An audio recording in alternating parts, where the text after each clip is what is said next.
Saya pilih bergereja atau tidak. Saya pilih melayani atau tidak. Makanya saya selalu diam-diam acungkan jempol ya. Walaupun jauh, walaupun banyak tantangannya, selalu hadir. Lalu bagaimana dengan mereka yang tidak hadir? Ya tanggung sendiri nasibnya.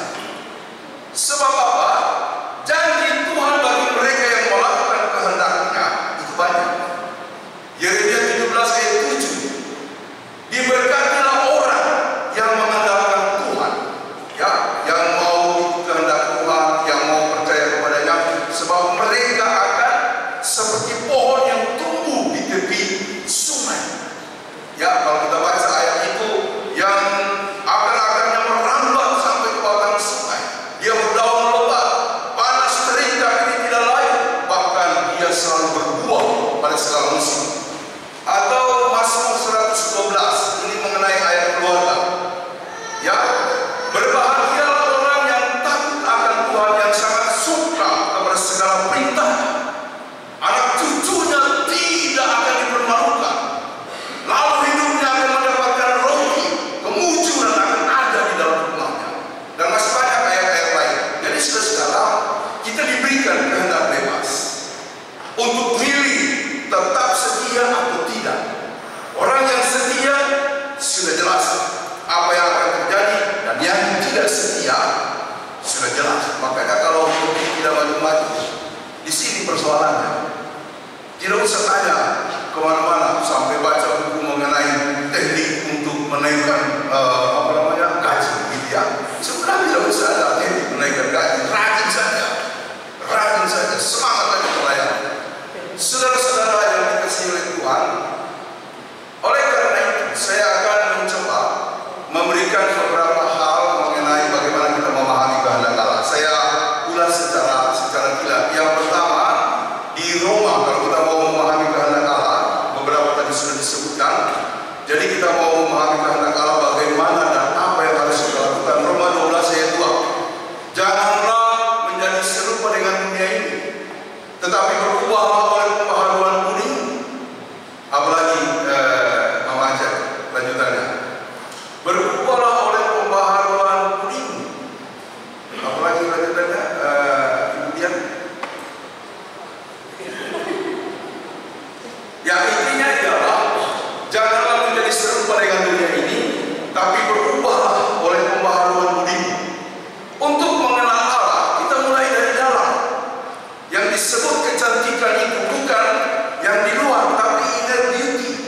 Yang disebut iman itu bukan apa yang tampak di luar, tapi yang dari hati. Karenanya ketika Samuel mau mencari seorang raja yang menggantikan Saul, karena Saul tertolak ya. Jadi Bapak Ibu, Saul itu tertolak oleh karena dia melawan Tuhan. Bukan bagiannya lalu dia ambil, bukan tugasnya dia laksanakan, terutama tugas keimaman. Nah, dia ditolak. Samuel mencari raja, anak-anak Isai ada banyak, lalu semua ditampilkan gagah-gagah, tinggi. Lalu ketika yang pertama tampil, Samuel berpikir ini sudah dia yang akan menjadi raja Israel.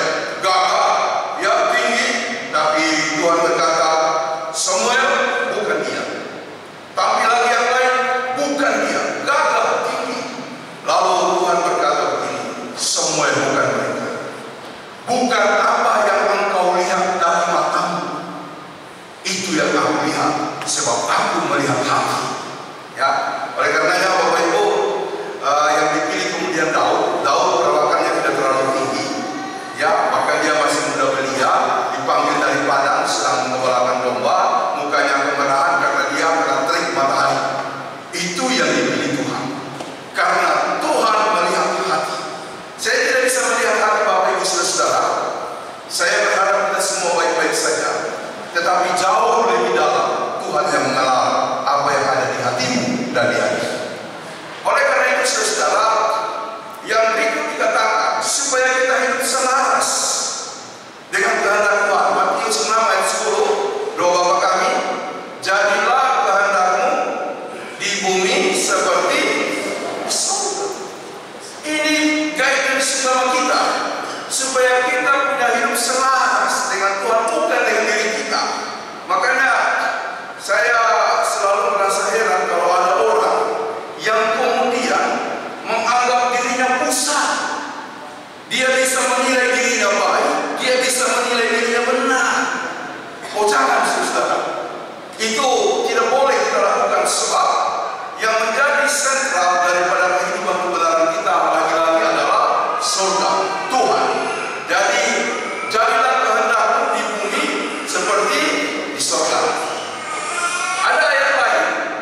di dalam Amsal pasal 3 ayat 5 bahkan sampai ayat yang ke-6.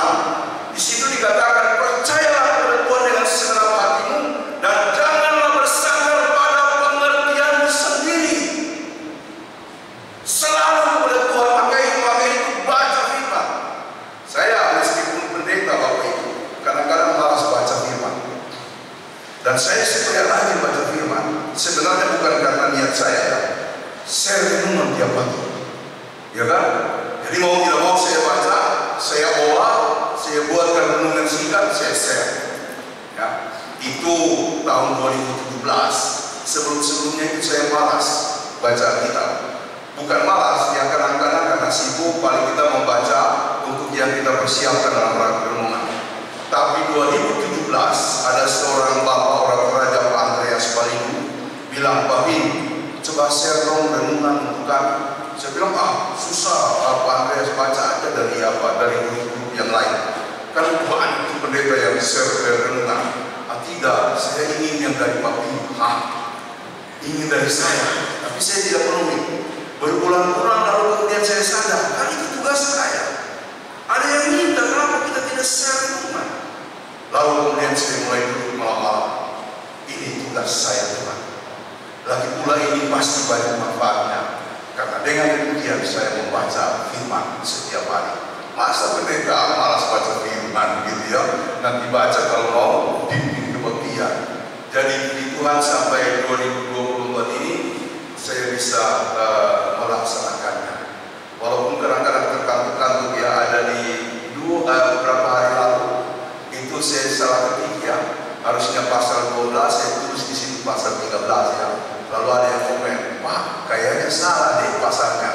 Pak, ayatnya pasal 12 baru ayat sekian-sekian. Saya baca ulang ya salah.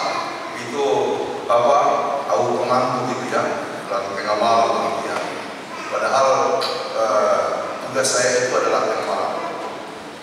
Lalu saudara, yang selanjutnya ialah dari Filipi 2 ayat yang ke-5. Hendaklah dalam hidupmu bersama kamu menaruh perasaan dan pikiran yang terdapat juga dalam Yesus Kristus, yang walaupun dalam rupa Allah, tapi tidak menganggap kesetaraan dengan Allah itu sebagai hal yang harus dipertahankan, melainkan dia menurunkan dirinya atau dia turun ke bumi menjadi sama dengan manusia, bahkan lebih dari itu dia menderita dan mati oleh susah. Ayat-ayat ini saya kira cukup ya untuk membantu kita memahami kehendak Allah dalam kebebasan memilih. Saya harap saudara harus memilih yang tepat. Tadi malam saya kasih refleksi di pemuda itu perkataan dari Jack Ma ya, orang terkaya dari orang yang boleh bilang terkaya dari Tiongkok. Dia bilang begini, jika Anda tahu uang dan pisang di hadapan monyet, tahu monyet toh? Buti ya. Jika Anda tahu uang dan pisang di hadapan buti, monyet, bukan buti ya, monyet, kira-kira buti mau pilih apa? Pilih uang atau pisang? Pilih pisang, karena dia tidak tahu uang. Padahal uang bisa membeli pisang yang banyak. Seringkali hidup kita terlalu pragmatis, saudara. Orang-orang politis, orang-orang yang berkecimpung dalam politik, ada banyak sih yang baik, dan kadang-kadang terlalu pragmatis hanya untuk mencari cuan, uang. Masuk politik punya jabatan karena dapat uang yang besar.